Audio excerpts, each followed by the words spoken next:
جو ہمارے پارٹی سربراہ سردار اختر جان مینگل صاحب کو کل جس طرح دبئی جا رہے تھے اپنے چیک اپ کے لیے اور کوئٹہ ایئرپورٹ کے اوپر اس کو اپلوڈ کیا گیا، اور جب ریزن پوچھا گیا تو انہوں نے ایک لیٹر حوالے کیا گیا کہ ایف آئی کے ڈائریکشن پہ اوپر ڈی جی ایف آئی نے اور انٹیریئر منسٹری کے ساتھ مشاورت کے بعد آپ کو باہر جانے پہ پابندی لگائی ہے۔ باقی تفصیل ہے انہوں نے نہیں دیا، جنہیں آج ہم نے اسی لیٹر کو آج ہائی کورٹ کے اندر چیلنج کر دیا، پٹیشن لگا دیا، اور پٹیشن کے سردار اختر جان مینگل صاحب خود تشریف لائے تھے، اور ابھی ہم وہاں سے فارغ ہوئے تو آپ کے سامنے حاضر ہوئے۔ ساتھیوں، بلوچستان نیشنل پارٹی، ان کی سیاست، ان کی جدوجہد، ان کی قربانیاں اور اس کی سیاست کے حوالے سے آپ جانتے ہیں، ہمارے بیانے کے حوالے سے، اور ہمیشہ ہم نے یہی کہا ہے کہ بلوچستان نیشنل پارٹی کو خالصتاً اس کے جدوجہد کے اوپر، اپنی سرزمین کے ساتھ کمٹمنٹ کے اوپر، اور اس کی قیادت کو اس کمٹمنٹ پہ کھڑے رہنے کی سزا دی جا رہی ہے۔ یہ آج کی بات نہیں ہے، اب تاریخی طور پہ اس کو اٹھایا جائے۔ جب سے بلوچستان نیشنل پارٹی وجود میں آئی ہے تو یہ تمام چیزیں جو ہے ریاست کی جانب سے مختلف حکومتیں لاتی گئی، اور انہوں نے ہمیشہ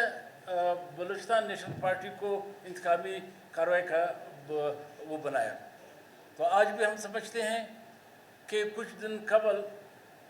پارٹی کے سربراہ سردار اختر جان مینگل صاحب کو، ان کی فیملی کو، ان کے بچیوں کو، ان کے بیٹوں کو، اور اس کی جو زوجہ ہے، وہ آپ سب کو علم ہے کہ گزشتہ 5 سال سے بستر مرگ پر ہے، ان کو اور ان کے ایک مرحوم بھائی کو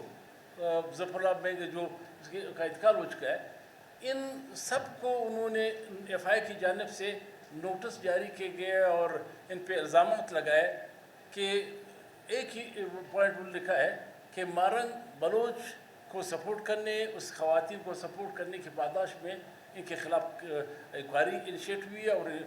اس کے اوپر ان کے تمام اکاؤنٹ سیز کیے گئے، ان کے اشتراک کارڈ وغیرہ سیز کیے گئے، اس کے فیملی بچوں کو اور بچیوں کو۔ یہ انتقامی کارروائی ہم سمجھتے ہیں۔ بلوچستان نیشنل پارٹی جو خالصتاً قومی جمہوری پارٹی ہے، اس کی تاریخ گواہ ہے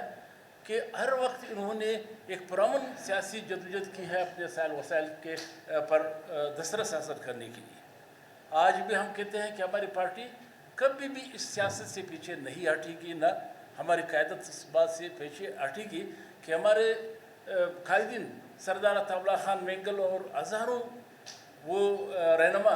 کارکن جنہوں نے اس جدوجہد میں اپنے خون کو شامل کیا، اپنی جدوجہد کو شامل کیا، اپنی قربانیاں شامل ہے، اس سے کبھی بھی بلوچستان نیشنل پارٹی پیچھے نہیں ہٹی۔